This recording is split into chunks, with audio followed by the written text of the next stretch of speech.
नमस्कार, आप देख रहे हैं लाइव मिथिला में। हूं कमलेंद्र झा। आइए 10 मिनट आपका लेंगे और इस 10 मिनट में आपके सामने जो खबरें देने जा रहे हैं उसमें हम चर्चा करेंगे जो आखिरकार रूस के राष्ट्रपति व्लादिमीर पुतिन क्यों एरोप्लेन छोड़कर अभी ट्रेन से सफर कर रहे हैं, प्रधानमंत्री नरेंद्र मोदी और अमेरिकी राष्ट्रपति जो बाइडेन के बीच किन मुद्दों को लेकर बातचीत हुई है, झारखंड के पलामू में किस बात को लेकर बवाल हुआ और पाकिस्तान क्यों दाने दाने को मोहताज है, इन सारी खबरों पर चर्चा करेंगे। तो आइए शुरुआत करते हैं सबसे पहले झारखंड के नए डीजीपी से, जिन्होंने आज पदभार ग्रहण किया है। अजय कुमार सिंह झारखंड के नए डीजीपी बनाए गए हैं। अजय कुमार सिंह का धनबाद से पुराना नाता रहा है। झारखंड के नए डीजीपी अजय कुमार सिंह ने पदभार ग्रहण कर लिया है। नए डीजीपी अजय कुमार सिंह का धनबाद से पुराना नाता रहा है। वो 2004 से 5 तक बतौर एसपी धनबाद में रह चुके हैं। इसके अलावा उन्होंने पूर्व डिप्टी मेयर नीरज सिंह समेत 4 लोगों की हत्या के मामले की भी जांच की थी। दरअसल झारखंड के पूर्व डीजीपी नीरज कुमार सिन्हा का कार्यकाल 11 फरवरी शनिवार को समाप्त हो गया था, लेकिन नए डीजीपी के नामों पर कोई सहमति नहीं बन पा रही थी। आखिरकार अजय कुमार सिंह के नाम पर सहमति बनी।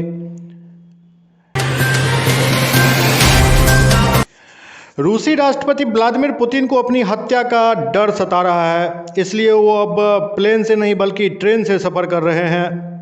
दरअसल रूस के राष्ट्रपति व्लादिमीर पुतिन की गिनती दुनिया के सबसे ताकतवर लोगों में होती है। यूक्रेन के खिलाफ युद्ध छेड़ने के बाद वह दुनिया के नेताओं के निशाने पर आ गए हैं। विदेशी नेताओं के साथ साथ उन्हें अब अपने देश के नेताओं से भी खतरा है। भले ही उनके खिलाफ कोई खुलकर नहीं बोल रहा है, लेकिन उन्हें कई रूस के बड़े नेता सत्ता से बेदखल करना चाहते हैं, जिसके बाद पुतिन को अपनी हत्या का डर सता रहा है। अपनी हत्या की संभावनाओं से डरे पुतिन ने अपनी दिनचर्या समेत कई कामों में बदलाव किया है। पुतिन सफर करने के लिए अब खास तरह की ट्रेन का इस्तेमाल कर रहे हैं। पुतिन के साथ जासूसी की ट्रेनिंग लेने वाले एक पूर्व केजीबी सहयोगी ने दावा किया है कि रूसी राष्ट्रपति अपने प्लेन को मार गिराए जाने के डर से अब सिर्फ एक बख्तरबंद ट्रेन में ही सफर कर रहे हैं। पुतिन की यह ट्रेन बेहद खास है। वैसे तो यह ट्रेन कई तरह की खासियत से लैस है, लेकिन इसे सामान्य ट्रेन की तरह दिखाने के लिए ग्रे और लाल रंग से रंगा गया है। प्रधानमंत्री नरेंद्र मोदी ने मंगलवार को अमेरिका के राष्ट्रपति जो बाइडेन से फोन पर बातचीत की और कई क्षेत्रों में द्विपक्षीय सहयोग को मजबूत करने की गहरी इच्छा व्यक्त की। दोनों नेताओं ने एयर इंडिया और बोइंग के बीच ऐतिहासिक समझौते की सराहना की, जो दोनों देशों में रोजगार के नए अवसर पैदा करने में मदद करेगा। अमेरिकी राष्ट्रपति कार्यालय व्हाइट हाउस की एक घोषणा के अनुसार बोइंग और एयर इंडिया एक समझौते पर पहुंचे हैं, जिसके तहत एयर इंडिया बोइंग से $34 अरब में 220 विमान खरीदेगी। इनमें 190 B737 मैक्स। प्रधानमंत्री कार्यालय की ओर से जारी एक बयान में कहा गया है कि दोनों नेताओं के बीच गर्मजोशी से और सार्थक वार्तालाप हुई। मोदी ने एक ट्वीट में कहा, राष्ट्रपति जो बाइडेन के साथ बात करके खुशी हुई। हम ऐतिहासिक एयर इंडिया और बोइंग समझौते का स्वागत करते हैं, जो दोनों देशों में नए अवसर पैदा करने में मदद करेगा।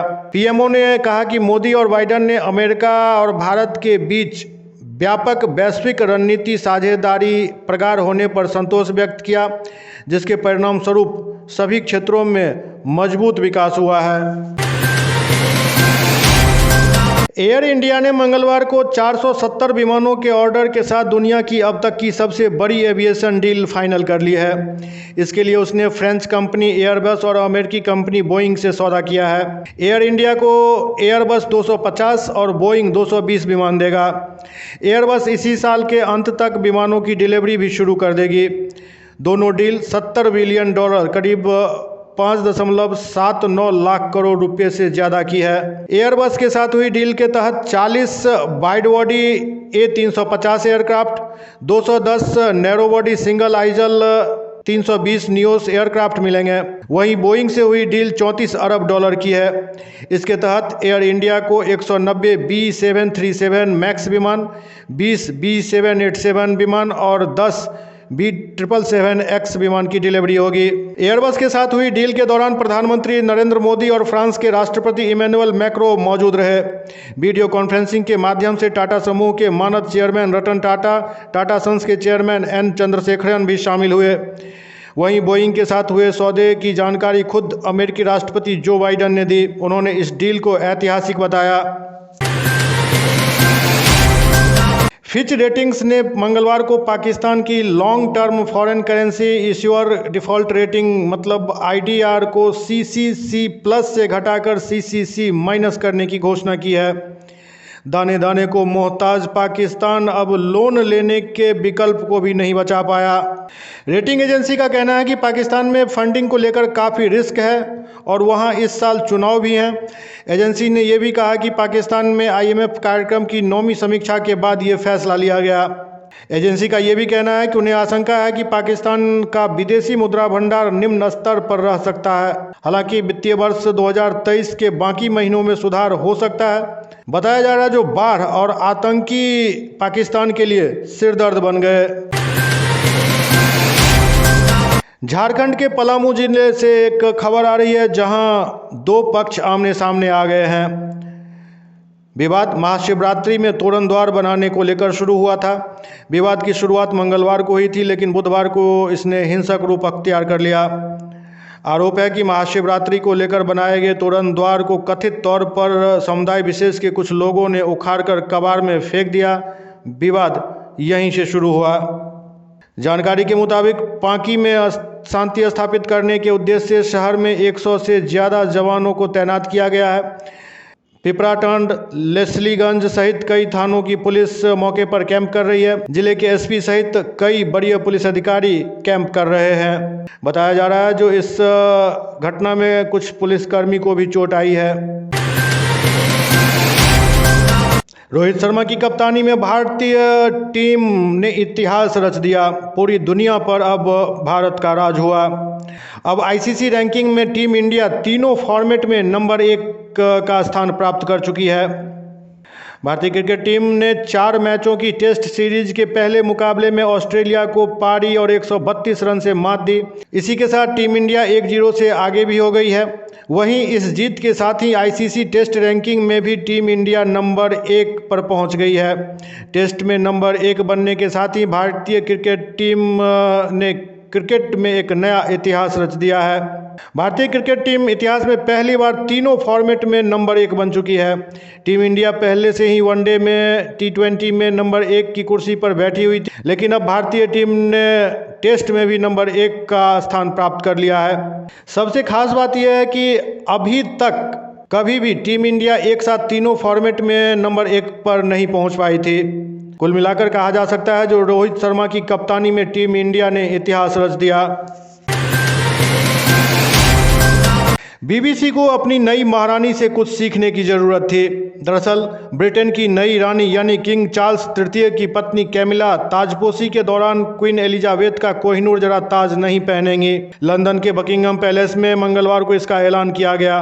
बीबीसी के मुताबिक भारत के साथ रिश्ते न बिगड़े, इस बात को ध्यान में रखते हुए रॉयल फैमिली ने ये फैसला किया है। इस फैसले के बाद कैमिला के लिए क्वीन मैरी का 100 साल पुराना क्राउन तैयार कराया जा रहा है। कैमिला को आधिकारिक तौर पर क्वीन का दर्जा देने के लिए 6 मई को क्वीन कंसोर्ट होगा। इस दौरान वे नया ताज पहनेंगी। प्राप्त जानकारी के अनुसार रॉयल फैमिली ने क्वीन मैरी का क्राउन कैमिला के सिर के हिसाब से रिसाइज कराने के लिए भी भेज दिया है। महारानी एलिजाबेथ द्वितीय ने घोषणा की थी कि कैमिला को क्वीन कंसोर्ट के नाम से जाना जाएगा। 75 साल की हो चुकी कैमिला डचेज ऑफ कार्वनॉल हैं। वो किंग्स चार्ल्स की दूसरी पत्नी है। प्रिंसेस डायना की मौत के बाद चार्ल्स ने कैमिला से शादी कर ली थी। ताजपोशी के बाद कैमिला के पास किसी तरह की कोई संवैधानिक शक्ति नहीं होगी। हालांकि उनका पद ब्रिटेन की महारानी का ही रहेगा। जर्मनी की लुफ्थांसा एयरलाइंस के कंप्यूटर सिस्टम में बुधवार को बड़ी तकनीकी खराबी आ गई। इसके चलते दर्जनों उड़ानें रद्द कर दी गई। कंपनी ने अपने बयान में कहा है कि आईटी सिस्टम फेल होने की वजह से यह दिक्कत हुई है। इसे जल्द से जल्द दुरुस्त करने की कोशिश की जा रही है। उन्होंने बताया कि इस मामले में हम जांच कर रहे हैं आखिर पूरे ग्रुप के आईटी सिस्टम पर इसका असर कैसे हुआ। इस बीच जर्मनी के एयरपोर्ट्स पर अफरा तफरी की स्थिति है। हजारों यात्री चेक इन के लिए इंतजार कर रहे हैं। पिछले महीने अमेरिका में भी इसी तरह की दिक्कत सामने आई थी और इसकी वजह से हजारों फ्लाइट्स कैंसिल करनी पड़ी थी। भारतीय जनता पार्टी के राष्ट्रीय अध्यक्ष जगत प्रकाश नड्डा ने नागालैंड और मेघालय में होने जा रहे विधानसभा चुनाव को लेकर पार्टी का घोषणा पत्र जारी किया है। दरअसल नागालैंड और मेघालय में 27 फरवरी को विधानसभा चुनाव होने हैं। बीजेपी अध्यक्ष जेपी नड्डा ने मेघालय में घोषणा पत्र जारी करते हुए कहा कि इसको पेश करते हुए मुझे बेहद खुशी हो रही है। मेघालय संस्कृति और परंपराओं से समृद्ध राज्य है। राज्य के समृद्ध होने की बहुत गुंजाइश है और हम भारतीय जनता पार्टी के नेतृत्व में इसे नई ऊंचाइयों पर ले जाने के लिए तत्पर हैं। वहीं नागालैंड में होने वाले विधानसभा चुनाव से पहले बीजेपी अध्यक्ष जेपी नड्डा कोहिमा पहुंचे। यहां उन्होंने विधानसभा चुनाव के मद्देनजर पार्टी का घोषणा पत्र जारी किया। इस दौरान जेपी नड्डा ने कहा कि 5 साल पहले नॉर्थ ईस्ट में अवरोध, उग्रवाद, लक्षित हमले आदि का सामना करना पड़ता था, मगर आज नागालैंड फिर से शांति, समृद्धि और विकास की राह पर आ गया है।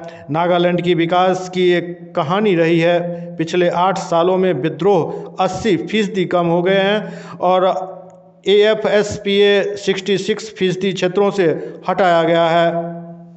बीजेपी अध्यक्ष जेपी नड्डा द्वारा जारी घोषणा पत्र में कौशल विकास के अलावा बुनियादी ढांचे, आर्थिक विकास और स्वास्थ्य सेवाओं और कृषि को बढ़ावा देने के लिए कई उपायों की घोषणा की गई है। लाइव